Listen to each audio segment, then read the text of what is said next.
सलाह लें पर संभल कर। मनुष्य एक सामाजिक प्राणी है जो कि लोगों के समूह के बीच में रहता है। इस समूह में कई तरह के रिश्तों को वह निभाता है। कुछ रिश्ते निस्वार्थ होते हैं जबकि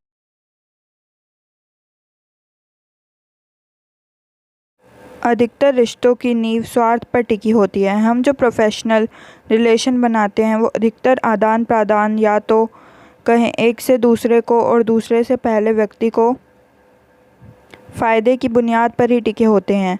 मैं ये नहीं कह रहा कि सभी रिश्तों के पीछे स्वार्थ ही होता है, लेकिन हाँ, आज की दुनिया में अधिकतर इंसान अपना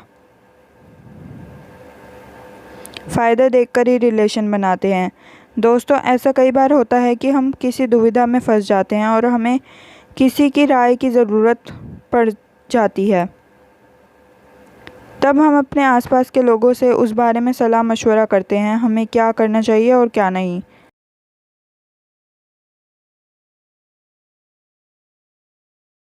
कई बार उनकी राय हमें सही रास्ते का मार्ग दिखाती है तो कभी और ज़्यादा हमारा नुकसान का सबक बन जाती है। अगर आप माता पिता, भाई बहन, सच्चा दोस्त आदि निस्वार्थ रिश्तों को, जो कि आपको सही राय ही देते हैं, छोड़ दें तो बाकी अधिकतर समाज के और वर्क प्लेस के लोगों से सलाह ले ज़रूर कर अपना विवेक भी बनाए रखें, क्योंकि कई बार ऐसा सलाह देने वालों का स्वार्थ भी उनकी सलाह में छिपा रहता है।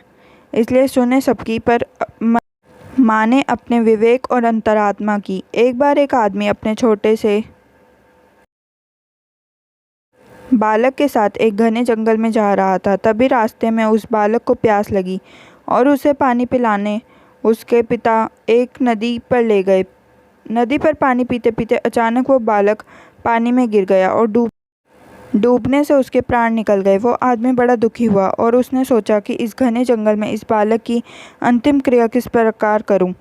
तभी उसका रोना सुनकर एक गिद्ध, सियार और नदी से एक कछुआ वहां आ गया और उस आदमी से सहानुभूति व्यक्त करने लगे। आदमी की परेशानी जानकर सब अपनी अपनी सलाह देने लगे।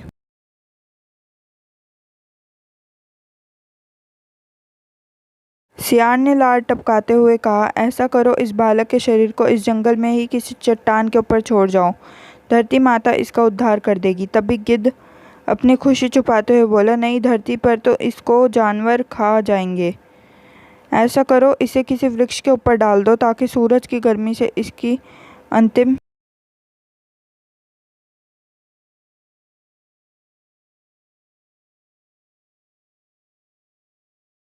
गति अच्छी हो जाएगी। उन दोनों की बातें सुनकर कछुआ भी अपनी भूख को छिपाते हुए बोला, नहीं, आप इन दोनों की बातों में मत आओ। इस बालक की जान पानी में गई है, इसलिए आप इसे नदी में ही बहा दो। और इसके बाद तीनों अपने अपने कहे अनुसार उस आदमी पर जोर डालने लगे। तब उस आदमी ने अपने विवेक का सहारा लिया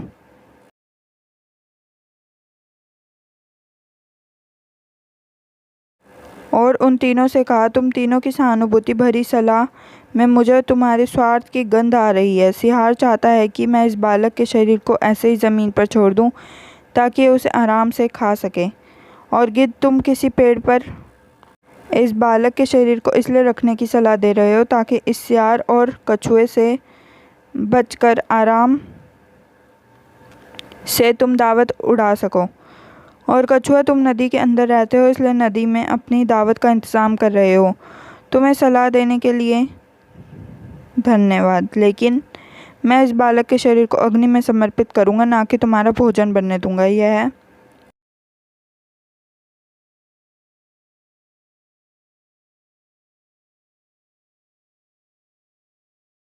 सुनकर वो तीनों अपना छोटा सा मुंह लेकर वहाँ से चले गए।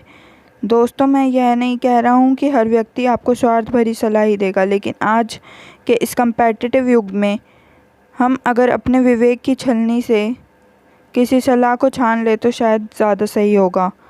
हो सकता है कि आप लोग मेरी बात से पूरी तरह सहमत ना हो और कहीं ना कहीं आज के युग में ये तो सच है कि मेरे नज़दीक रहते हैं कुछ दोस्त ऐसे जो मुझ में ढूंढते हैं गलतियाँ अपनी।